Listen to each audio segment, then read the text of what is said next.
Hey Revelation Church, you can probably hear the rain clattering down on my skylight. Apologies for that, but you know, we're in Manchester after all. By now you've probably heard that over August our Sunday meetings are going to look a bit different. We're not going to be meeting in the Powerhouse, but instead we are going to spend time doing some social things all together. And this is sad, isn't it? We have loved our times in the Powerhouse. We've made such a good start. Probably all of us would wish that we could just continue that right through to September, through to Christmas, and just keep going. But I want to share two reasons why I think just taking a short break will be really good for us in the long term. And the first one is rest. These 16 months have been grueling. They've been many things. They have been tiring. For each of us on some level, we have known how they have drained us and that we have found it a tiring thing. And our serving teams now, they are in the healthiest place they have ever been. But there have been some people who, just to get us into the Powerhouse, served so hard and gave so much of their time.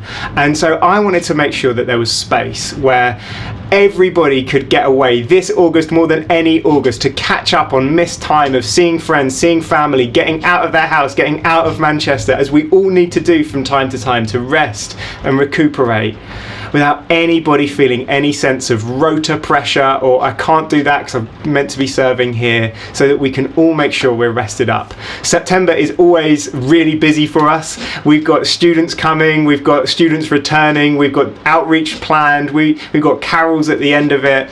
It's such an exciting time for us, and I want to make sure that we're healthy and sustainable for the long term. And so we want to make sure we go into September rested rather than drained all over again. So that's the first reason. We want to make sure we're rested. And then secondly, given that we need to rest, I think doing some social things together gives us an opportunity to rebuild our community. Do you know that over half of the church has joined us since lockdown began, which is crazy, and it is a mark of God's grace, but it also means that so much of the church has missed out on genuine times of building community, long, extended, hanging out together, sharing food, the places where friendships happen and communities deepen. And I know that for many of us, when we think of being church, we think of worship times, we think of great preaching, we think of ministry times together. But actually, as important as all of those things is deep, rich, shared life community where we are in and out of one another's lives and where we know each other. And the foundation for those kind of things are the social things that we have planned. And this is how we started as a church. We started as just a church that shared lunch together. We didn't have any worship, we didn't have any Bible, none of that. We just ate food, and that's where we've come from. So we're returning to our roots a little bit as we look to rebuild our community.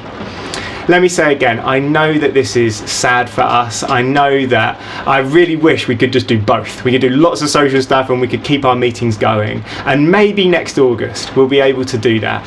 But I think just at this moment, I want to ensure we have everything we need to keep going and go into September doing full of energy, raring to go, ready to do all that God's called us to do. But beyond the next term, to just have the energy to keep going, because God's called us on a long adventure. I want to make sure we've got everything we need to do that. If you've got any questions, any thoughts, any comments, please do get in touch. Drop me a message on WhatsApp, shoot me an email, whatever. I would love to hear from you, whatever it is that you've got to say. I know that for some it is sad, but I do think it's the best thing for us. Thanks so much for watching the video, and I'll see you again soon.